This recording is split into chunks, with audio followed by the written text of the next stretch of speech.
Welcome back to the channel, Legendary Legacy, audiobook free daily, where you can enjoy the best books without spending a penny. Today, we will continue with the book, Thick Face, Black Heart by author Chin-Ning Chu. This is a book that teaches you how to apply the ancient wisdom of Asian philosophy and strategy to achieve success in business and life. We will proceed with Episode 5, Winning Through Negative Thinking. The episodes of the channel are published on YouTube, Spotify, Apple Podcast and other podcast platforms. You can search for our channel by typing Legendary Legacy, audiobook free daily into the search bar. Please support our channel by liking, commenting and subscribing so that we have more motivation to produce more audiobook episodes with the best and latest quality. Thank you for listening and have a nice day. You can succeed the way you are. Thick face, black heart practitioners do not accept the common rules of success. They need no consensus of their validity from others. They investigate uncharted ideas by observing the natural workings of the world. In this chapter you might find inconsistencies with other chapters. Thick face, black heart reveals the workings of the universe the way it is and seeks no consistency, since inconsistency is an important element of the real world. In past decades, the idea that we need to change our negative attitudes to positive ones before we can succeed has been pounded into us. If you learn only one thing from reading of this book, it should be that you can succeed the way you are. For once, those who have been annoyed at the concept of superficial positive thinking have a method they can live by and believe in. A death sentence awaits. If you do not consider yourself the most positive person you have ever known, don't worry. The secret is that most of the perky people lie about how positive they are. Even the best motivational teachers, speakers, or authors have their moments of private grief. No one in the world is purely positive nor absolutely negative. However, those whose livelihood depends upon promoting the concept of positive thinking have been able to convince the rest of the world that if you are not absolutely positive about life at all times and under any circumstances, then you are an inferior being. The pressure of not being like everyone else, so optimistic and cheerful, is worse than actually experiencing negativity. We all thought, somehow, that something must have been terribly wrong with us, making us unable to embrace positivity. All these ideas lead to the final logical conclusion: I am just no good and a bomb loser. In truth, each one of us since the moment of our birth has been given a death sentence, only the date is unknown. However, the fact of death is always present in the deepest part of our subconscious mind. Between the time of birth and the time of death, we do the best we know how. If you and I have acted to the best of our abilities, it will more than fulfill the bargain we made with our Creator at the moment of birth. Success has no rules. Success comes in every shape and profile. Countless good books have been published on this subject. All this informa, tie-in can contribute to our effort towards success, but the truth remains, success has no rules. Success comes to some of the most negative people, as well as the most positive ones. Success comes to those who try hard and even to those who make no visible effort. What promoters of positive thinking theories fail to realize is that success does not discriminate, it can come to those who project either negative or positive attitudes. I am not deprecating the validity of positive thinking. However, if you are just not a naturally positive thinker, no matter how you try, then we have to take a moment to examine the negativity and find evidence that you can be successful even though you are negative by nature. Let me give you some examples. Mark Twain was labeled a pessimist and a sarcastic skeptic, and his stories were often about the damned human race, yet these unique qualities made Mark Twain, Mark Twain. His negativity contributed to his literary genius. Let us further examine some popular personalities with whom we are all familiar. Elizabeth Taylor, for example, is always in the news. Most of her news is inspired by her negative nature, her weight, her drinking, her drug addiction, her marriages and divorces. Furthermore, she is considered by one of her ex-husbands as a champion when it comes to her ability to create her own sicknesses. Despite all of these negative qualities, she has enjoyed a life of unsurpassed success. Spencer Tracy, according to Katharine Hepburn, was an extremely moody, guilt-driven individual. He thought the world would have been better if he hadn't been born. Despite his low self-esteem, he was, and still is, a great screen presence. Humphrey Bogart is one of the greatest film stars who ever lived. His personality was not generally considered light-hearted and cheerful. He could never be like Ronald Reagan. Humphrey Bogart was successful because of his unique personality. People loved him for what he was.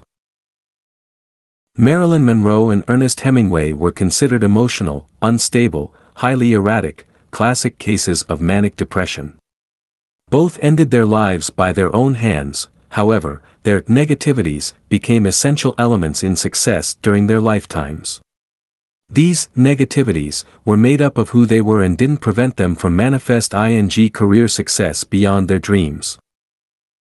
I am not an advocate of copying their suicidal personalities, but I use these examples to exaggerate a point. Your negativities will not stand in your way of success in your worldly pursuits. They are part of you. Learn to love them, accept them, and learn to use them. A friend of mine, who is a successful television sitcom star, was in the height of his career when I first met him in the late 1970s. His show was often rated #1 during the 7 years it ran.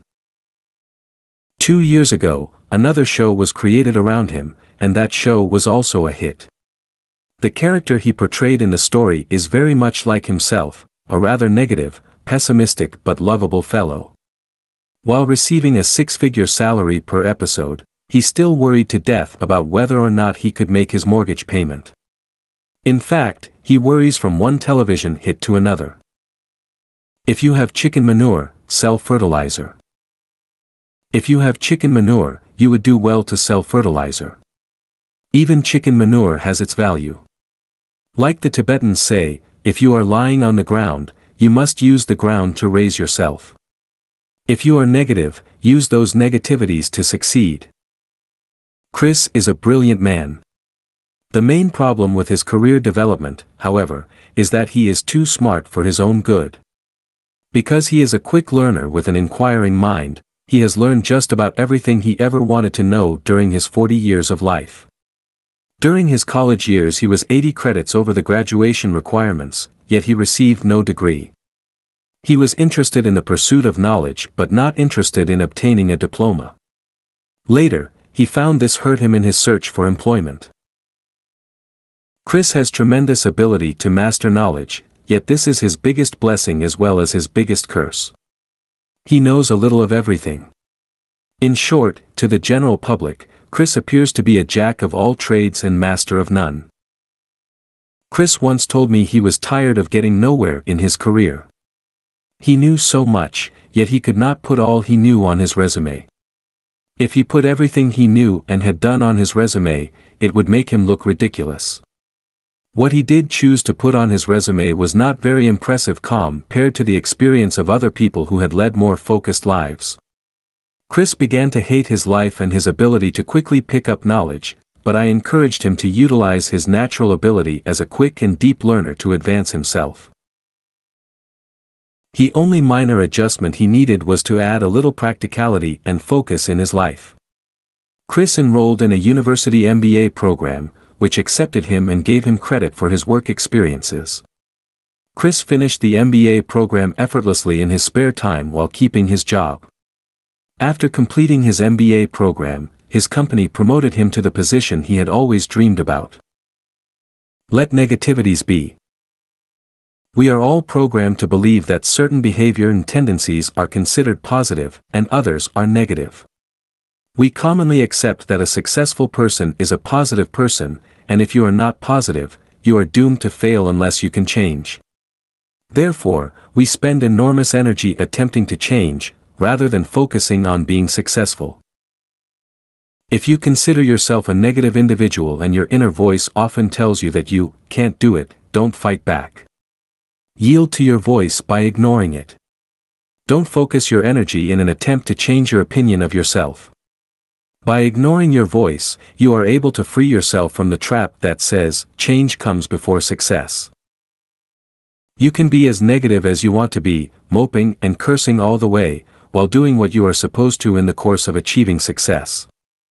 Bette Midler, a very popular singer, film star and comedian, mentioned once during an interview that her husband thought she was the most pessimistic person he had ever known. Then she burst out laughing. Obviously her pessimistic viewpoint of life didn't bother her. She was able to talk about it in public and laugh openly. The power of hating life. If you think your life is a drag, and you hate it, I will not attempt to talk you out of your opinion. However, I think you can benefit much more if you change the object of your hatred. Instead of hating life, hate God. Yes, that was not a typo, and you have read correctly. Hate God. Ironically, so many people love God but hate everybody else.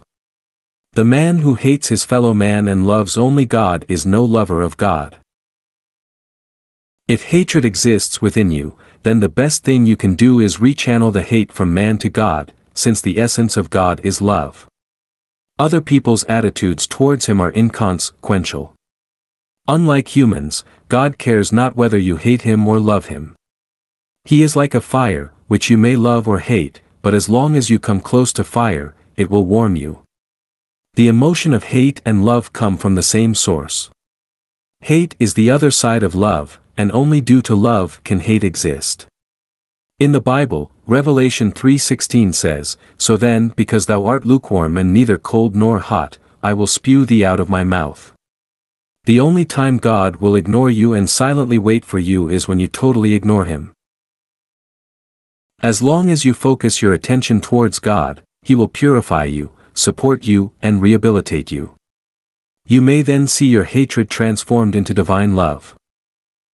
Your negativity does not have as much power as your imagination thinks it has.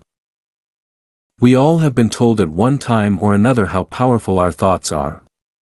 This concept has exacerbated our fear of our uncontrolled, negative thoughts. What would happen if all our negative thoughts came true? However, the power of thinking is not that simple. You have no power to manifest your every thought. Not yet. I am telling you that your negativity does not have as much power as your imagination believes it to have. Every time a commercial jet takes off with hundreds of passengers aboard, a large percentage of those passengers have entertained the possibility of an airplane crash.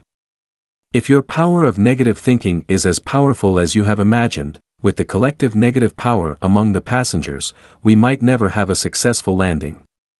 Don't fear your negative thoughts. Devote yourself to your craft with tenacity and determination, and you will be much closer to success than struggling to change yourself first. The standards of negativity are not carved in stone. The standards of judging negativity are artificial human manipulations and are not carved in stone. The standards often change according to our time and culture. What was considered positive in a given era may be considered negative in another.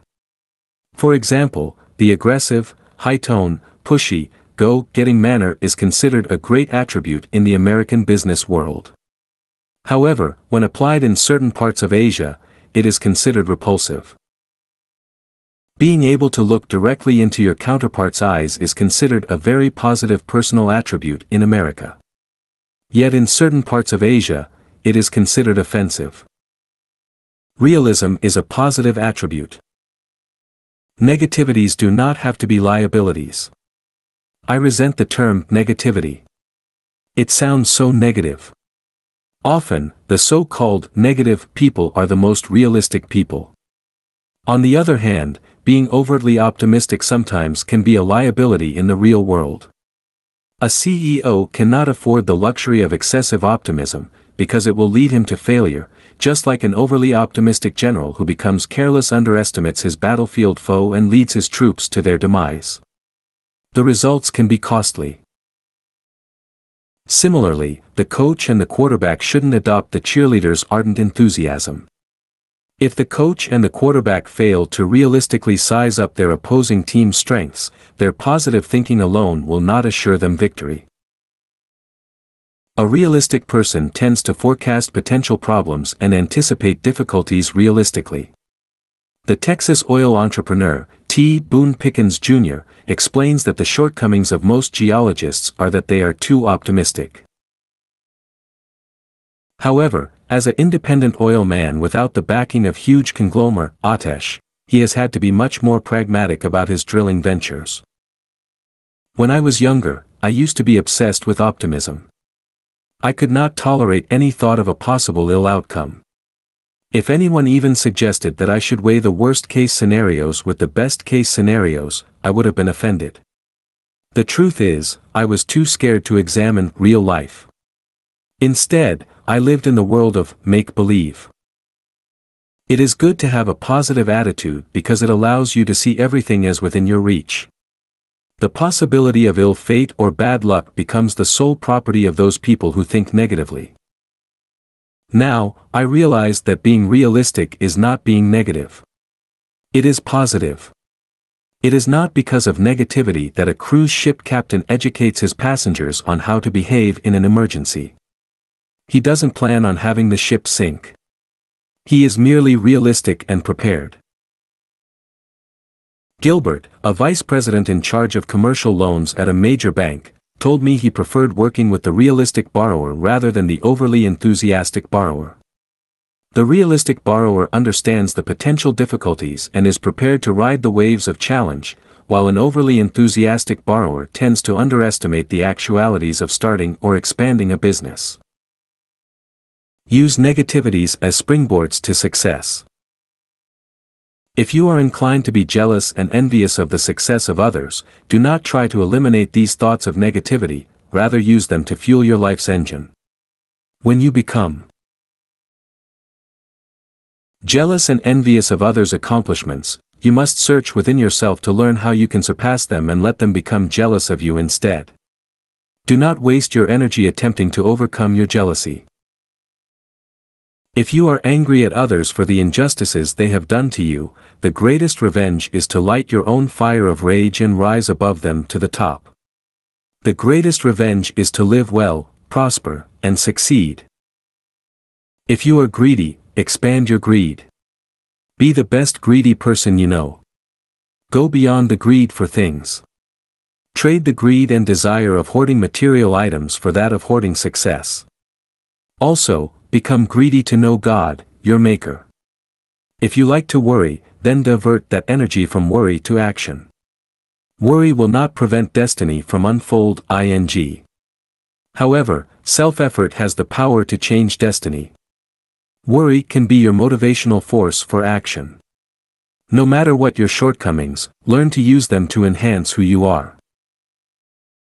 Most people working in film or theater often are more willing to be honest and expose their personal defects than business people. Some of our greatest actors and actresses are uncomfortable being themselves. This very quality makes it easy for them to adapt to any character presented to them. While most are obsessed with finding themselves, these stars are uncomfortable doing so. Ironically, this same defect contributes to their professional success and financial prosperity. Whatever your negativities are, contemplate them. Find how you can channel that energy and use it as a springboard for success. Thriving on others' negativity. The only way to succeed is to make people hate you. Joseph von Sternberg, 1894–1969. When others tell you that you can't do this, you can't do that, you're a lofty dreamer, a chronic loser, this is just another of your stupid dreams, just look at you, why can't you face who you really are, you feel hurt and angry. Use their negative energy plus the negativity that you feel for them to create an emotion explosive enough to support and realize your dreams. Again, success is the sweetest revenge. Allow a little room to fail.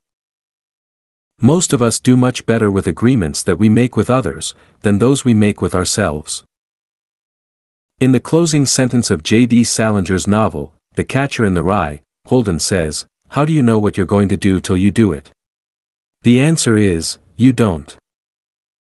If you are one of those perfect human beings who always knows what your agenda is and can always keep every resolution you make, more power to you. If you find you are having problems keeping those rules you made with yourself, such as, starting tomorrow, I will lose weight, or, I am going to stop smoking tomorrow, or, I will never do that again, you are not alone. Somehow, deep in ourselves we feel inadequate when we can't stick to our own resolutions. Ironically, we become the lawmaker, then the lawbreaker, then the judge and executioner. We are the source of our own misery. Since you initiated the rules, you can also initiate them or create others tomorrow. The evil is not so much in breaking the rules, but in the shame and guilt that make you judge yourself as unworthy. Thick face, black heart practitioners accept and acknowledge truthfully their own inadequacies. They are free from guilt and shame. They will break their resolutions and create others at will. After all, failing in your resolutions and creating others is part of the game. While the intent is noble, the flesh is at times weak. Don't lose heart, give yourself a little room to fail and empathize with others when they fail. Moderate versus extreme criticism. I have seen mediocre authors publishing bestsellers while the brilliant, talented writers create no work at all. Randall is a graduate of English literature and is working as an assistant manager at a supermarket. He has great passion for literature and the talent to match it. When reading others' work he is extremely critical and thinks their work isn't worth the paper it's written on. However, he will never write anything himself. If he does start a piece, he will never finish it. Halfway to completion he gives up because he finds it is just not good enough and doesn't deserve to be finished. The real reason Randall doesn't finish his work is that he is so afraid that others will judge his work as harshly as he judges theirs. Moderate criticism is beneficial for maintaining high professional standards. However, when you overdo it to the point of paralyzing your own creativity, the self-criticism becomes detrimental. Use thick face to shield yourself from potential criticism and send your work into the world. You might be surprised at its reception. Make fewer agreements. If you are the type of person who cannot keep your agreements with others, make a rule that you will not make an agreement simply because it is expected of you. Tell the truth to yourself about your deficiency. Then you will liberate yourself from the remorse of broken agreements and the damage they cause to your personal and professional reputations. A friend of mine always practices this. He never volunteers to agree to do anything, because he may regret it or leave a promise unfulfilled. If he is cornered, he will consider everything carefully before he responds with a yes. If you keep a few agreements that are vital, you will be known as a person who keeps their agreements and can be trusted. The positive aspect of procrastination. No human trait is absolutely bad or good, not even the most evil of them all, procrastination. When it is applied properly, procrastination can be a great asset. When we move too fast, we sometimes have to reverse the consequences of our previous actions just to arrive on neutral ground. Sometimes, by not hastily taking action, you can let your idea simmer and mature. Only act when you have clearly identified the proper course of action. Recently, within a 24-hour period, I received 3-4 phone messages from a client. He didn't call the second day. Somehow, intuitively, I didn't think I should call him back too soon. I waited another day. When I did speak with him, he told me it was a good thing that I hadn't called him back immediately. Otherwise, he would have given me a piece of his mind. He thought something had gone wrong at the time of his calls. Later, he discovered that his assumption was in error. If I had called him back the first day, he would have had to apologize later and I would have had to listen to his rancor. Sometimes problems do have a way of working themselves out. The more we try to fix them, the worse they get. That is the time to procrastinate a little and let time do its work. The virtue of inconsistencies. Only the mediocre are always at their best. Jean Giraudoux. Consistency is not always a virtue unless you are an accountant. Somehow, our world tends to consider consistency a positive trademark and inconsistency a negative one. In reality, consistency and inconsistency are equally valuable. If you are one who thinks you are cursed by inconsistency, you have overlooked its virtues. In fact, not even God himself is always consistent. He creates drought during the rainy seasons and floods during the dry seasons. Due to the power of his inconsistencies, we fear him and offer our unceasing prayers to appease him. Just imagine what our world would be like if all the human beings on earth were always consistent. We would have the same music, the same paintings, the same architecture, the same fashions, the same movies, and the same books. There would be no poetry or romance. Inconsistency makes the world ever new. Furthermore, in business your inconsistency will always keep your opponents on their toes. In your marriage, inconsistency will keep your spouse fascinated and your marriage new. In ancient Japan, the greatest honor for a warrior was to die on the battlefield. A 14th-century Japanese warrior was going to war to support the cause of the emperor. He knew the emperor's cause for war was wrong and that the emperor did not have the support of the people. He also knew that losing the war and his death were inevitable. Nevertheless, his loyalty compelled him to do his duty. His 13-year-old son followed him to the battlefield, as the good son of a warrior should.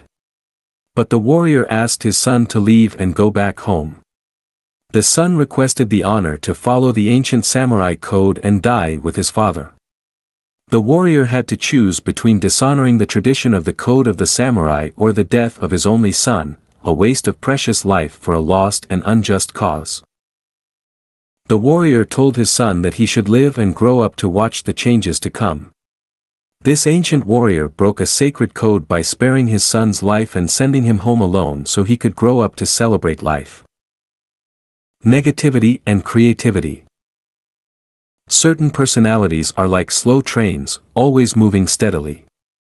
Others shoot out like a rocket, soar high, then die. The world needs both kinds.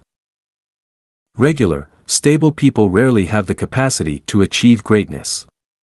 Unlike them, your negativities and manic depressive moods can be your greatest asset.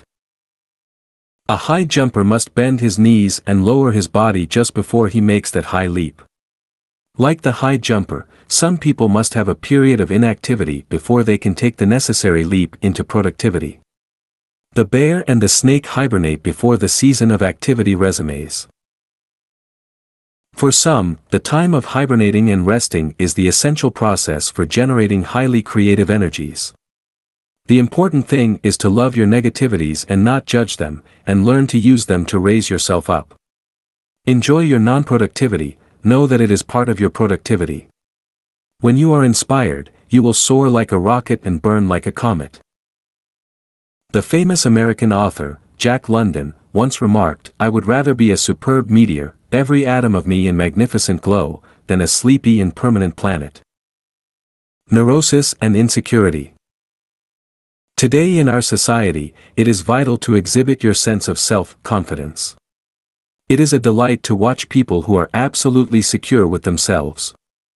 However, if you are not among them, don't lose heart. The secret is to fake it until others are convinced that you are not faking.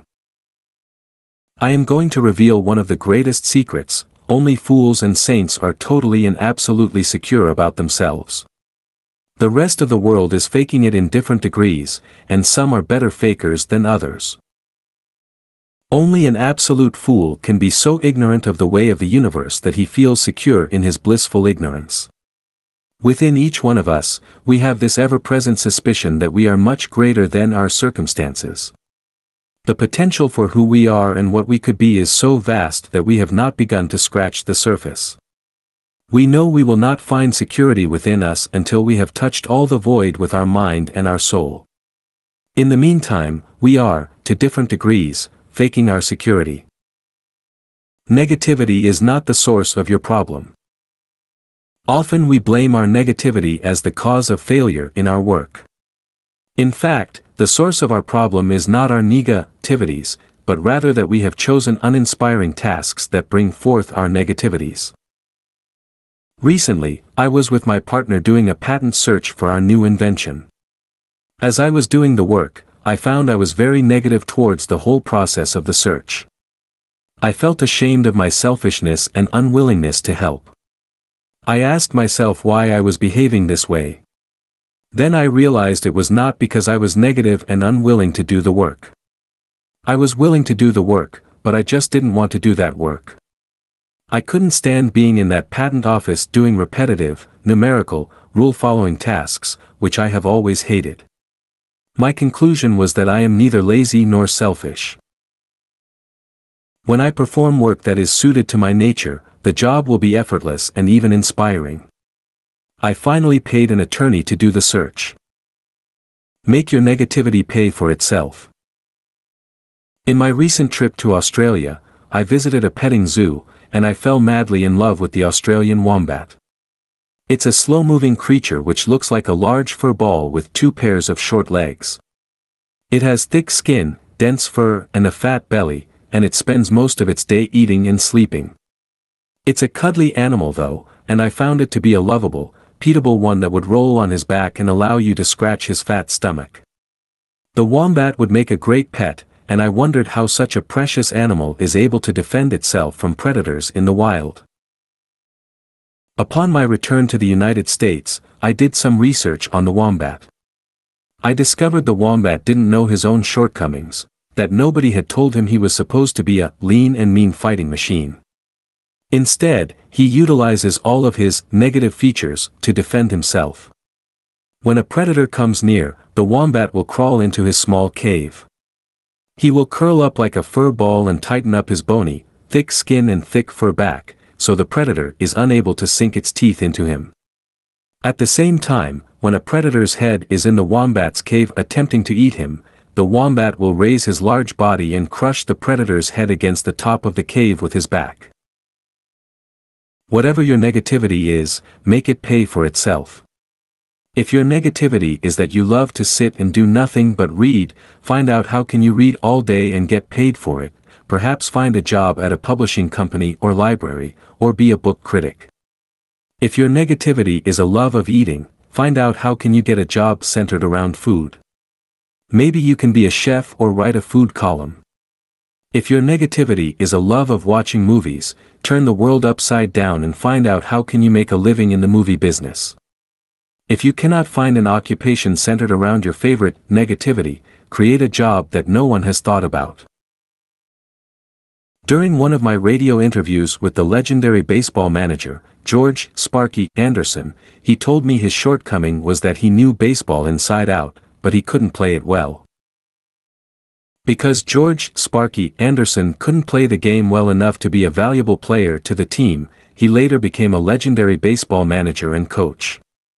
Within your so-called negativities there is a hidden asset waiting to be unfolded. Your negativity will pay for itself, if you let it. The mystery of living is hidden in every corner within the mystery of your nature. Contemplate upon the wisdom of the wombat. The ghosts of negativity. 1. The blind justifications. There is nothing wrong with your negativities and shortcomings. We human beings are told by others that our negativities are our defeat. Thus we are blinded and cannot discover the possibilities existing within the realm of our negativities. The ghost of negativity is never your negativities. It is your convenient use of your negativity as an anchor to justify your failures. God helps those. If you give your negativities enough thought, you may discover that they, in fact, could be the strongest assets in your professional and personal development. 2. The wickedness within the judgments. When you start to label your feelings, emotions, and activities as being negative by others' standards, you are judging yourself according to others' standards. You are in trouble. The evil of all negativities is not within the negativity itself, but in the judgments of our negativities. These judgments come in the vicious forms of guilt, shame, and self-blame. In the United States, anyone who gets up at noon is generally considered a person who has a negative outlook on life. The truth is, a late riser is a late riser, nothing more. You might have to find an occupation that fits your natural sleeping rhythm. However, when you started to add another's judgments about what a lazy bum you are for being a late riser, in addition to your own judgments and feelings of guilt about your inability to get up early in the morning, suddenly you have a bundle of negativities that you need to overcome. Worse yet, you may come to a conclusion that you are simply a hopeless failure. Salvador Dali, the great Spanish artist, worked for days without sleep, then he would sleep for days or even weeks. Sometimes he was productive, and other times he just hibernated and did nothing. Winston Churchill was also a night owl, and often slept to the noon hour. Hugh Hefner, the founder of Playboy magazine, is famous for his nighttime work schedule.